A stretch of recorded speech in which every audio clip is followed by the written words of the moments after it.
കലാഭവൻ മണി സിനിമയിലൊക്കെ വരുന്നതിന് മുമ്പ് ഓട്ടം ഒട്ടിച്ച് നടക്കുന്ന ഒരു കാലഘട്ടം ഉണ്ടായിരുന്നു. ഈ സമയത്ത് തന്നെ ഒരുപാട് ആഗ്രഹങ്ങളോട് കൂടിയാണ് പുള്ളിക്കാരൻ സിനിമയിലേക്ക് വന്നത്. ആദ്യകാലങ്ങളിൽ പുള്ളിക്കാരനെ എഴുതി കളഞ്ഞെന്ന് പറഞ്ഞു കഴിഞ്ഞാൽ കാണാൻ കൊള്ളത്തില്ല, ശബ്ദം കൊള്ളത്തില്ല, കഴിവില്ല. ജീവിതത്തിൽ ഇത്രയൊക്കെ പ്രശ്നങ്ങൾ സംഭവിച്ചിട്ടും മലയാള സിനിമയിൽ ഒഴിച്ചു മാറ്റാൻ പറ്റാത്ത രീതിയിൽ വളർന്ന ഒരു വ്യക്തിയാണ് പുള്ളിക്കാരന്റെ ജീവിതത്തിൽ പുള്ളിക്കാരൻ പ്രശ്നങ്ങൾ എങ്ങനെയാണോ സോൾവ് ചെയ്തത് അതേപോലെ തന്നെയാണ് നമ്മളും പ്രശ്നങ്ങൾ സോൾവ് ചെയ്യുന്നത്. അതേപോലെ ആയിരിക്കണം നമ്മുടെ ജീവിതത്തിൽ നടക്കുന്ന വേദനകളെല്ലാം നമ്മൾ ഫേസ് ചെയ്യേണ്ടത്. സിനിമയിലാണെങ്കിലും ജീവിതത്തിലാണെങ്കിലും വേദനകൾ നമ്മൾ എങ്ങനെ ഫേസ് ചെയ്യും, അതാണ് ഒരാളെ ഹീറോ അല്ലെങ്കിൽ വില്ലൻ ആക്കുന്നത്. അത് തന്നെയാണ് ക്യാരക്ടർ ഡെവലപ്മെന്റ് എന്ന് പറയുന്നത്.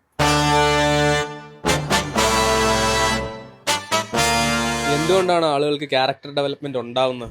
ജീവിതത്തിൽ നമുക്ക് എന്തെങ്കിലും ഒരു സാധനം ഭയങ്കരമായിട്ട് വേണമെന്ന് നമ്മൾ ആഗ്രഹിക്കും. ഒരു റിലേഷൻ ആവാം, ചിലർക്ക് അത് പൈസ ആവാം, ചിലർക്ക് വീടാവാം, ബൈക്ക് ആവാം, റെസ്പെക്റ്റ് ആവാം, സക്സസ് ആവാം, എന്തും ആവാം. നമ്മൾ അതിന്റെ അടുത്തേക്ക് എത്തുന്നു. ചിലപ്പോൾ നമുക്കത് കിട്ടും, കിട്ടാതിരിക്കാം. കിട്ടുന്നെന്ന് തന്നെ വെച്ചോ, എന്നാൽ പോലും നമ്മൾ മനസ്സിൽ കണ്ടതുപോലെ ആയിരിക്കണമെന്നില്ല റിയാലിറ്റി. അത് നമുക്ക് ഉണ്ടാക്കുന്ന ഒരു കാര്യമാണ് ഡിസപ്പോയിൻമെന്റ്.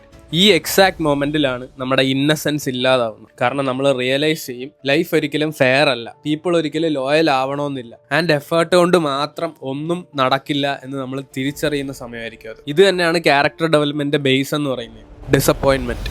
എല്ലാവരും ഡിസപ്പോയിന്റഡ് ഒക്കെ ആവാറുണ്ട്. പക്ഷേ ക്യാരക്ടർ ഡെവലപ്മെന്റിന് അനിവാര്യമായിട്ടുള്ള വേറൊരു കാര്യം കൂടിയുണ്ട്, ബിട്രയൽ. ഇത് നമ്മുടെ ജീവിതത്തിൽ എത്ര നേരത്തെ നമുക്ക് സംഭവിക്കുന്നു അത്രയും നേരത്തെ നമുക്ക് ലൈഫ് എന്താണെന്ന് മനസ്സിലാക്കാൻ പറ്റും. ബിട്രയലിൽ നിന്ന് ലോകം നമ്മളെ പഠിപ്പിക്കുന്ന കുറച്ച് കാര്യങ്ങളുണ്ട്. ആരും നമ്മളെ മനസ്സിലാക്കണമെന്ന് നിർബന്ധമില്ല. ആരും നമ്മളെപ്പറ്റി അല്ലെങ്കിൽ നമ്മുടെ ഫെയിലിയേഴ്സിനെ പറ്റി ചിന്തിച്ചുകൊണ്ടിരിക്കണം എന്ന് നിർബന്ധമൊന്നുമില്ല. സക്സസ് പോലെ തന്നെ ആക്ച്വലി ഏറ്റവും സ്കെയറി ആയിട്ടുള്ള ഭാഗം എന്ന് പറഞ്ഞു കഴിഞ്ഞാൽ നമ്മുടെ വീക്ക്നെസ് ചില ആളുകൾ ബെനിഫിറ്റ് ചെയ്യുന്നുണ്ട്. ഇത് ആക്ച്വലി ഒരു മനുഷ്യൻ തന്നെ ആവണമെന്നില്ല, എന്തെങ്കിലും സാഹചര്യം കൂടി ആവാം. ഇതൊരിക്കലും നമുക്കെതിരെ തിരിയില്ല എന്ന് വിചാരിക്കുന്ന ഒരു കാര്യം നാളെ നമുക്കെതിരെ തിരിയുന്നതെന്ന് ആലോചിച്ച് നോക്കുക. അങ്ങനെ സംഭവിച്ചാൽ ഇത് നല്ല രീതിയിലാണ് എടുക്കുന്നതെങ്കിൽ ഇതായിരിക്കും ക്യാരക്ടർ ഡെവലപ്മെന്റിന്റെ അടുത്ത സ്റ്റെപ്പ് എന്ന് പറയുന്നത്. നോർമൽ ആയിട്ടുള്ള ഒരാൾക്ക് ബിട്രേഡ് ആവുകയാണെന്നുണ്ടെങ്കിൽ ബേസിക് ആയിട്ട് വരുന്ന ഒരു ഇമോഷനാണ് ദേഷ്യം. ആങ്കർ നമ്മൾ വിചാരിക്കുന്ന പോലെ അത്ര ബാഡ് ആയിട്ടുള്ള ഒരു ഇമോഷൻ ഒന്നും അല്ല. അൺകൺട്രോൾഡ് ആങ്കർ പ്രശ്നമാണ്, പക്ഷെ കൺട്രോൾഡ് ആങ്കർ എപ്പോഴും നല്ലതാണ്. ഇതുവരെ ഞാൻ പറഞ്ഞതിൽ നമുക്ക് സംഭവിച്ച കാര്യങ്ങളൊന്നും നമ്മുടെ കൺട്രോളിലല്ല. ഇവിടം തൊട്ടാണ് നമുക്ക് നമ്മുടെ കാര്യത്തിൽ കൺട്രോൾ എടുക്കാൻ പറ്റുന്നത്. എന്ന് കരുതി ദേഷ്യപ്പെടണം എന്നൊന്നുമല്ല, നമ്മൾ പല കാര്യങ്ങളും സാക്രിഫൈസ് ചെയ്യേണ്ടി വരും. പക്ഷെ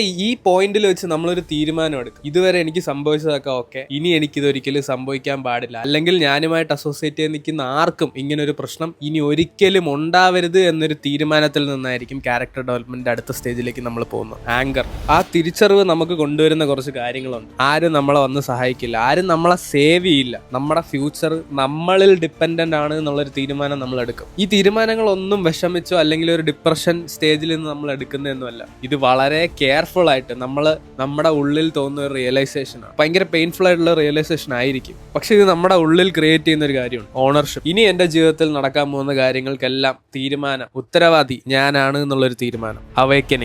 അവേക്കനായി നിൽക്കുന്ന ഒരാൾക്ക് ഒരിക്കലും ഒഴിവാക്കാൻ പറ്റാത്തൊരു സ്റ്റേജ് ഓഫ് ക്യാരക്ടർ ഡെവലപ്മെന്റ് ഉണ്ട്, ഐസൊലേഷൻ. ഒറ്റയ്ക്കാവുന്ന കുറച്ച് നിമിഷങ്ങൾ. കാരണം പലപ്പോഴും നമ്മൾ ആഗ്രഹിക്കുന്ന ഒരു വഴിയിലേക്ക് ചിലപ്പം ചിലരൊക്കെ പോയിട്ടുണ്ടാവും, പക്ഷെ എത്രത്തോളം ഇൻഡിവിജ്വൽ ആയിട്ട് നമ്മൾ ചിന്തിക്കാൻ ശ്രമിക്കുന്നോ അത്രയും ഐസൊലേറ്റഡ് ആയിരിക്കും നമ്മൾ. കാരണം നമ്മൾ പറയുന്ന കാര്യങ്ങൾ പലർക്കും പലപ്പോഴും റിലേറ്റ് ചെയ്യാൻ പറ്റണമെന്നില്ല. അത് ആക്ച്വലി തെറ്റായിട്ടുള്ള ഒരു കാര്യമൊന്നുമല്ല. ലെജൻഡറി ആയിട്ടുള്ള പലരുടെയും ബുക്കുകൾ നമ്മൾ വായിക്കുകയാണെങ്കിൽ അവരും ഈ ഒരു ഫേസ് ഓഫ് ക്യാരക്ടർ ഡെവലപ്മെന്റിലൂടെ പോയിട്ടുണ്ട് നമ്മൾ തിരിച്ചറിയും. ചിലപ്പോൾ അത് ദിവസങ്ങളായിരിക്കും, ആഴ്ചകളായിരിക്കും, വർഷങ്ങൾ വരെ നീണ്ടു പോവാവുന്ന ഒരു പ്രോസസ്സാണ്. ആക്ച്വലി അതേ പോയിന്റിലായിരിക്കും നമ്മൾ റിയലൈസ് ചെയ്യുന്നത് നമ്മുടെ ക്രാഫ്റ്റ് ആക്ച്വലി മാറ്റർ ചെയ്ത് തുടങ്ങിയിട്ടുണ്ട്. നമ്മൾ എക്സ്പ്രസ് ചെയ്യാൻ തുടങ്ങും നമ്മൾ ആരാണ്, എന്ത് നമുക്ക് ഈ ലോകത്തിന് വേണ്ടി ചെയ്തു കൊടുക്കാൻ പറ്റും. ക്യാരക്ടർ ഡെവലപ്മെന്റ് ഏറ്റവും അവസാനത്തെ സ്റ്റേജ് ആയിട്ട് ഞാൻ എഴുതിയിരിക്കുന്നത് ട്രാൻസ്ഫർമേഷനാണ്. ഈ പ്രോസസ്സ് ആർക്കും പറഞ്ഞു തരാൻ പറ്റില്ല. കാരണം നിങ്ങൾ ആരായി തീരണം എന്നുള്ള തീരുമാനം എടുക്കേണ്ട നിങ്ങൾ തന്നെയാണ്. നമ്മൾ വേറൊരാൾക്ക് വേണ്ടി ജോലിയൊക്കെ ചെയ്യണമെന്നുണ്ടെങ്കിൽ അവർ പറയുന്ന ഒരു ഫോർമാറ്റ് നമ്മൾ പാലിച്ചാൽ മതി. വളരെ സ്റ്റേബിൾ ആയിട്ടുള്ള ഒരു ലൈഫ് ലീഡ് ചെയ്ത് നമുക്ക് പോകാൻ പറ്റും. അത് ആക്ച്വലി വളരെ ഓക്കെയാണ്. എനിക്ക് തോന്നുന്നു ആക്ച്വലി അത് കുറച്ചുകൂടെ ബെറ്ററുമാണ്, കുറച്ചുകൂടെ ഹാപ്പിനെസ് തരുന്ന ഒരു പാതയായിരിക്കും അത്. പക്ഷേ ഇപ്പോൾ നിങ്ങൾക്ക് ഈ പറയുന്ന ഒരു നോർമൽ വഴി പോകാൻ പറ്റുന്നില്ല എന്നുണ്ടെങ്കിൽ നിങ്ങൾ നിങ്ങളുടേതായ ഒരു സ്പേസ് ഉണ്ടാക്കിയെടുക്കണം. ചിലപ്പോൾ ഇത് ചെയ്തെടുക്കാനായിട്ട് നിങ്ങളുടെ ജീവിതത്തിന്റെ എല്ലാ എനർജിയും നിങ്ങൾ എക്സേർട്ട് ചെയ്യേണ്ടി വരും.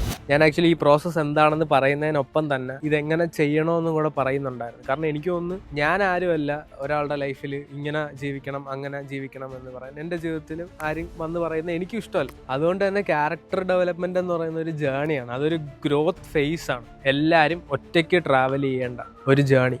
അതേപോലെ തന്നെ ക്യാരക്ടർ ഡെവലപ്മെന്റ് അത്രയും റൂട്ട് ചെയ്യുന്ന ഒരാളിനെ സംബന്ധിച്ചിടത്തോളം അതൊരു ജേണിയാണ്, അതൊരു ഗ്രോത്ത് ഫേസ് ആണ്. അതൊരിക്കലും ഒരാളുടെ കൂടെ പോകാൻ പറ്റത്തില്ല. കാരണം അത് ചിലപ്പോൾ ആരും പോയിട്ടുള്ളാവുന്ന വഴിയാവണമെന്നൊന്നുമില്ല. ചിലപ്പോൾ അത് നമ്മൾ ഒറ്റയ്ക്ക് നടക്കേണ്ട ഒരു വഴിയായിരിക്കും. ഞാൻ ഈ പറഞ്ഞ പ്രോസസ്സും കാര്യങ്ങളും കേട്ട് ആരും പേടിക്കേണ്ട ആവശ്യമൊന്നുമില്ല. കാരണം അവസാനം എല്ലാവർക്കും എല്ലാ കാര്യങ്ങളും നല്ലതായിട്ടേ പോകത്തുള്ളൂ. ഈ ഒരു പ്രോസസ്സിൽ നമുക്ക് ആളുകളെ നഷ്ടപ്പെടും, നമുക്ക് നമ്മുടെ കംഫർട്ട് ഇല്ലാതെയാവും, നമുക്ക് നമ്മൾ ആഗ്രഹിക്കുന്ന പോലത്തെ പല കാര്യങ്ങളും നമുക്ക് വേണ്ടാന്ന് വെക്കേണ്ടി വരും. പക്ഷേ ഇൻ റിയാലിറ്റി നമുക്ക് എന്താണ് കിട്ടുന്നതെന്ന് വെച്ച് കഴിഞ്ഞാൽ നമുക്ക് ക്ലാരിറ്റി കിട്ടും. നമ്മുടെ ജീവിതം എങ്ങനെ ജീവിക്കണം എന്നുള്ള ക്ലാരിറ്റി നമുക്കുണ്ടാവും. നമുക്ക് നമ്മുടെ ടേംസിൽ നമ്മുടെ ഫ്രീഡത്തോടെ, സന്തോഷമല്ല നമ്മുടെ ഫ്രീഡത്തോടെ നമുക്ക് ജീവിക്കാൻ പറ്റും.